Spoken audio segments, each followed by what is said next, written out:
4절입니다.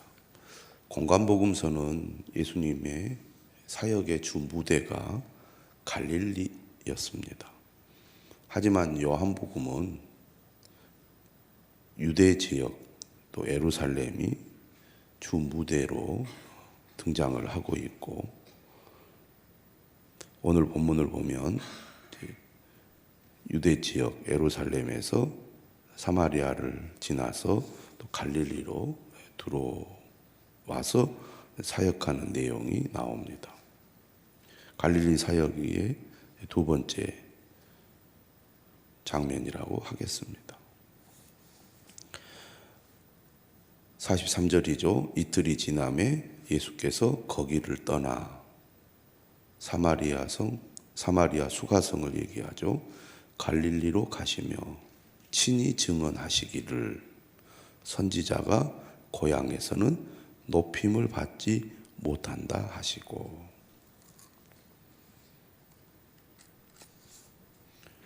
요한복음 1장에서부터 빛이 어둠에 비치되 어둠이 깨닫지 못하더라.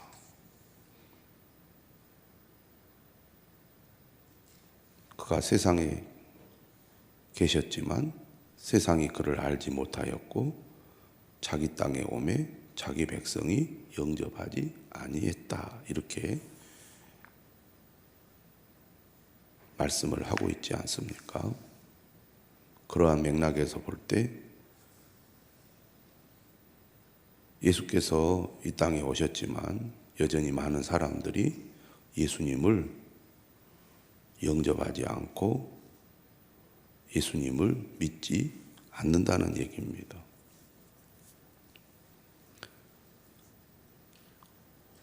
선입견이라는 것이 무섭죠.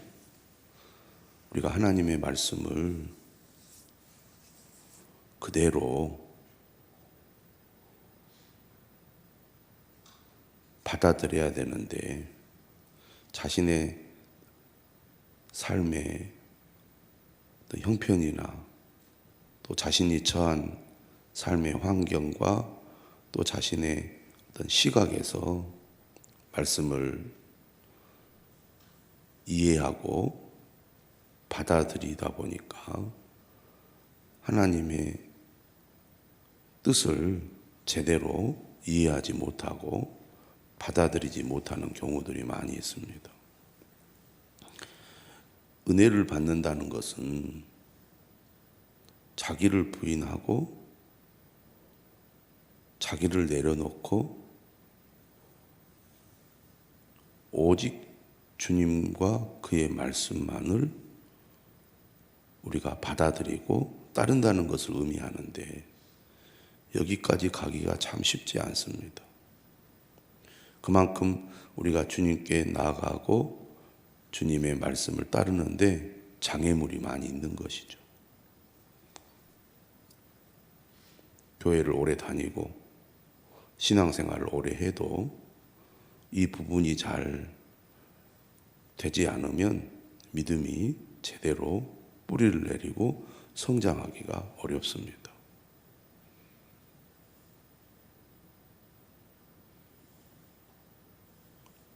하나님의 말씀을 전하는 선지자가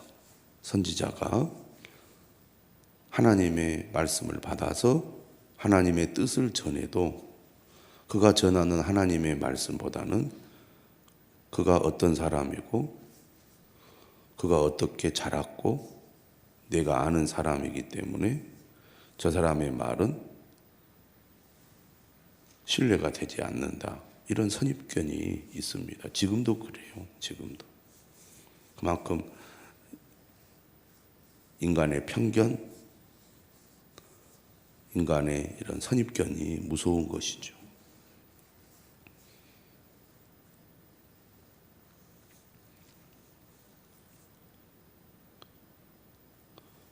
선지자가 고향에서는 높임을 받지 못한다. 사람들의 마음이 그만큼 완악하고 또 어둠 가운데 있다 보니까 하나님의 뜻을 전해도 받아들이지 않을 것이다. 요한복음의 전반적인 배경이죠. 분위기죠. 자, 그런데 45절에 보면 갈릴리에 이르렀을 때 갈릴리인들이 그를 영접했다고 그랬습니다. 44절과 45절은 뭔가 좀 정반대인 것처럼 보이죠. 내가 갈릴리에 가서 복음을 전해도 사람들이 안 받아들일 거다. 그렇게 예수님은 말씀하시는데 막상 갈릴리에 갔더니 사람들이 예수님을 영접하더라는 거죠. 그런데 그들이 영접하는 이유가 그 다음에 나옵니다. 이는 자기들도 명절에 갔다가 어디에? 예루살렘이죠. 명절 중 예루살렘에서 하신 모든 일을 보았습니다라.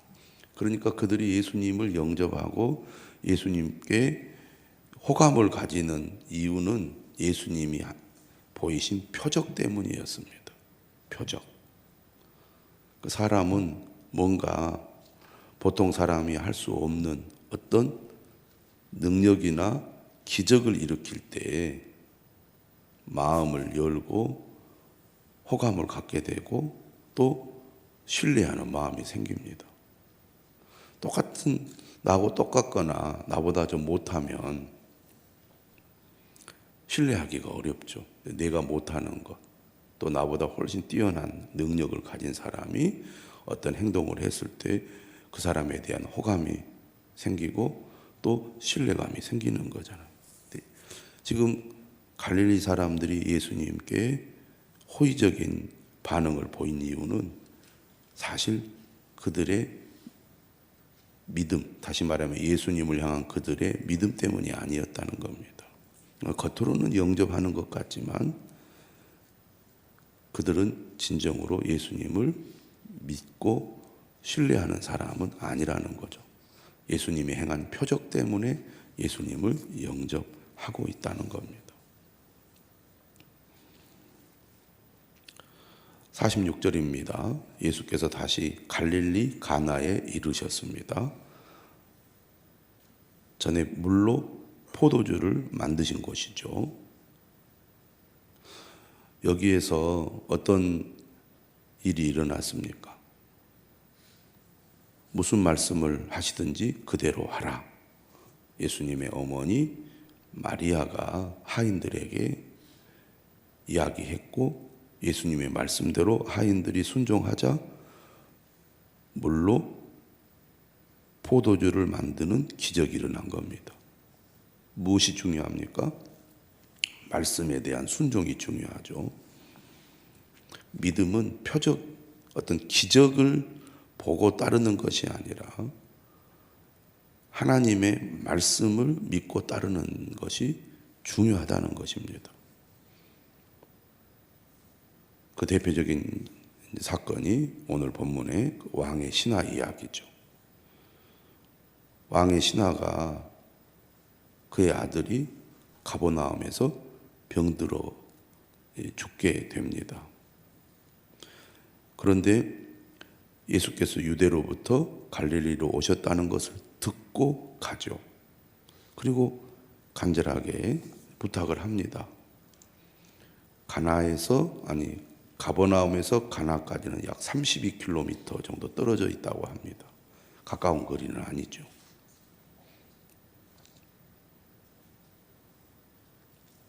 내려오셔서 내 아들의 병을 고쳐주소서. 그렇게 간절히 구하는데 거의 죽게 되었다고 말씀은 설명을 하고 있습니다. 그러니 얼마나 절박합니까? 또 얼마나 이게 시간을 다투는 골든 타임이라는 게 있잖아요. 그런데 거리는 엄청 멉니다. 32km니까. 교통수단이 발달되어 있지 않는 그런 상황에서 아마 가다가 아이는 예수님께서 가는 도중에 죽을 수도 있는 그런 상황이라고 할 수 있겠습니다. 그런데 예수님께서 이렇게 말씀하시는 거예요. 너희는 표적과 기사를 보지 못하면 도무지 믿지 아니하리라. 너희는 표적과 기사를 보지 못하면 도무지 믿지 아니하리라. 오늘 우리도 그렇습니다. 뭔가 내 눈에 확실한 증거가 있지 않으면 잘 안 믿으려고 하는 겁니다. 우리도 그런 식의 표현을 많이 하죠. 뭔가 하나님 내 기도를 들어주셔서 응답하시면 내가 주님을 따르겠습니다. 순종하겠습니다. 잘 믿겠습니다.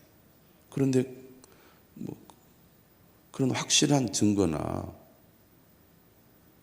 응답이나 기적이 내 삶에 나타나지 않으면 주님을 잘 믿으려고 하지 않아요.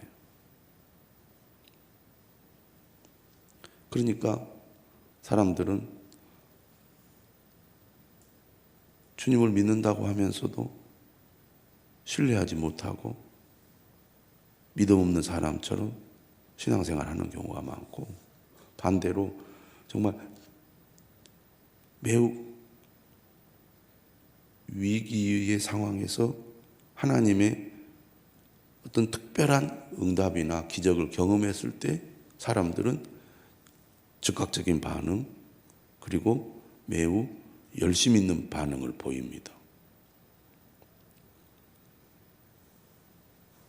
내 생명을 바쳐서라도 주님을 위해 살 것처럼 그렇게 하죠. 그런데 이처럼 어떤 기적이나 어떤 응답에 의한 반응은 그리 오래 가지 않습니다.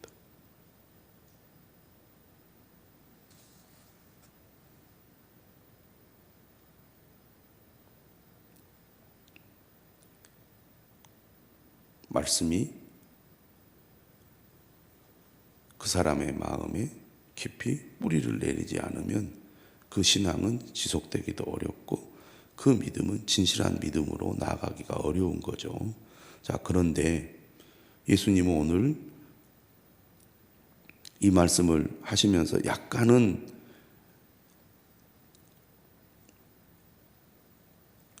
이 신하의 요청을 거부하는 듯한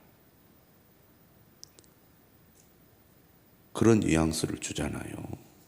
나를 믿지 않는데, 이런 느낌을 주는데, 신하는 지금 얼마나 절박합니까? 얼마나 지금 간절합니까? 주여, 내 아이가 죽기 전에 내려오소서. 이렇게 간절히 원하자 예수님은 이렇게 말씀하시는 거죠. 가라, 가라. 네 아들이 살아있다. 그런데 지금 그 아들은 32km 떨어져 있고 눈에 보이지 않잖아요. 뭔가 보이고 증거가 있어야 예수님을 믿을 텐데, 지금 예수님은 자신을 따라서 가버나움으로 가려는 마음은 전혀 없고, 다시 말하면 자신을 돕지 않으려고 그렇게 말만 하신다고 생각할 수도 있잖아요. 그런데 이 왕의 신하는 50절에 보니까 예수께서 하신 말씀을 믿고 갔습니다. 그러니까 절박한 상황에서 예수님의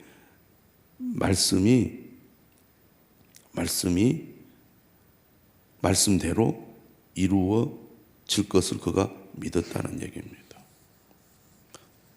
보통 같으면 믿을 수 없는 상황인데 절박한 상황에서 주님을 찾았고 주님이 하신 말씀을 그가 믿게 된 겁니다. 그래서 51절에 이제 내려가는 거죠. 예수님이 네 아들이 살아있다 이렇게 말씀하셨으니까. 오다가 누구를 만납니까? 종들을 만납니다. 그리고 그 종들로부터 아이가 살아있다. 다시 말하면 아이가 이제 위기에서 벗어나서 회복되었다 그 말이겠죠. 그 얘기를 듣고 이제 확인을 하는 겁니다. 낫기 시작한 때가 언제냐 했더니 어제 7시에 열기가 떨어졌나이다. 오후 1시쯤 되는 거죠. 그리고 그의 아버지가 예수께서 네 아들이 살아있다 말씀하신 그때인 줄 알고 자기와 그 온 집안이 다 믿으니라.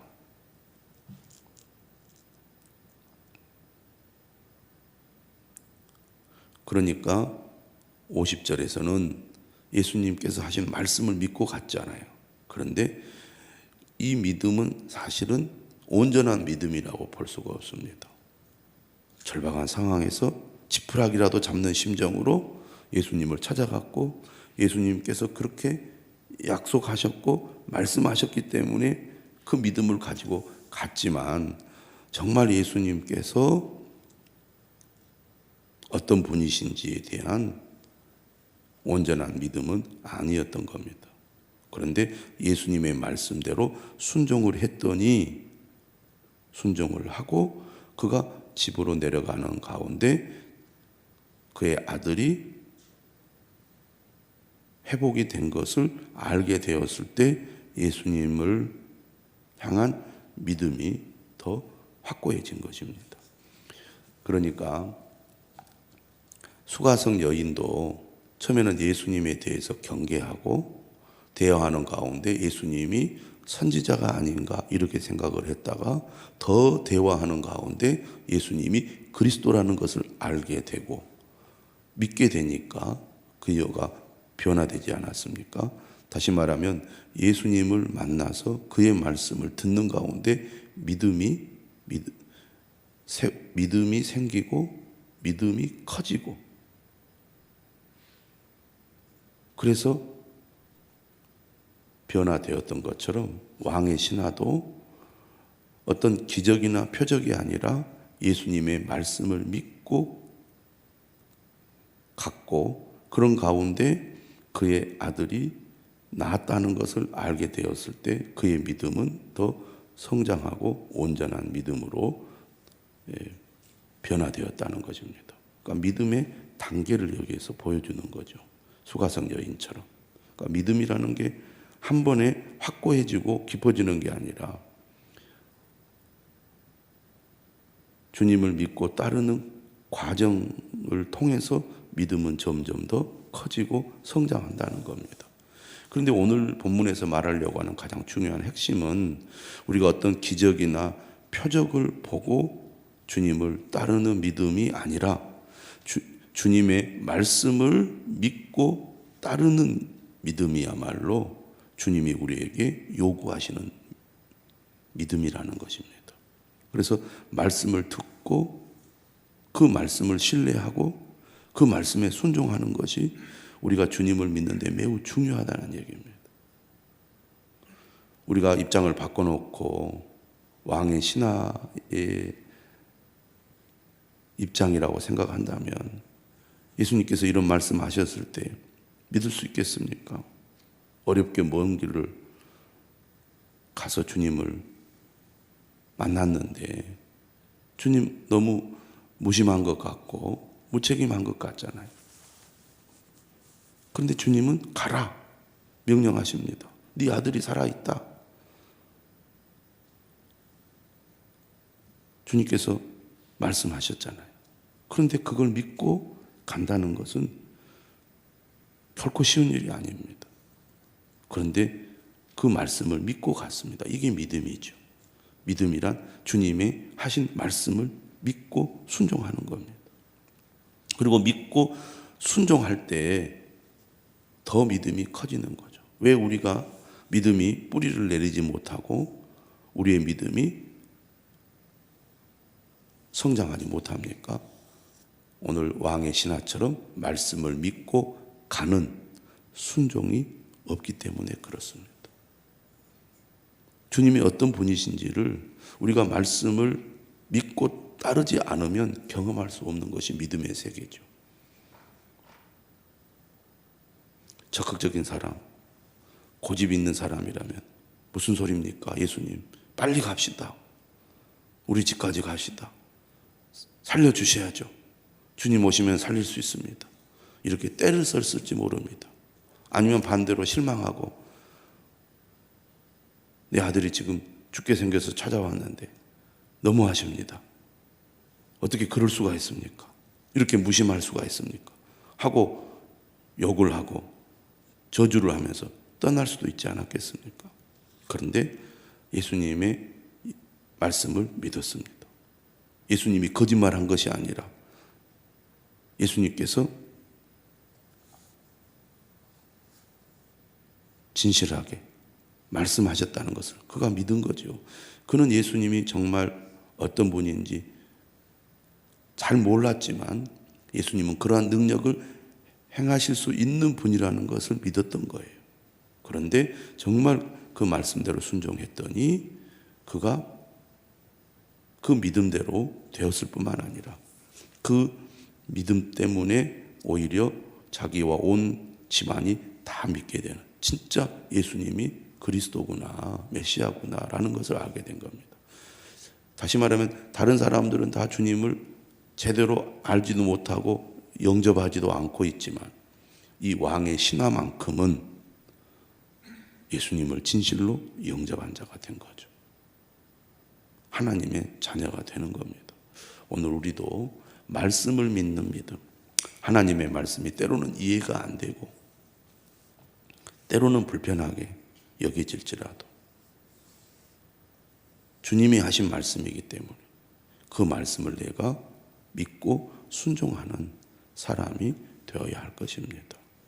말씀을 믿는 믿음, 말씀에 순종하는 믿음, 그 믿음이 우리를 변화시켜서 하나님의 능력을 경험하게 할 것입니다. 기도하겠습니다. 감사합니다.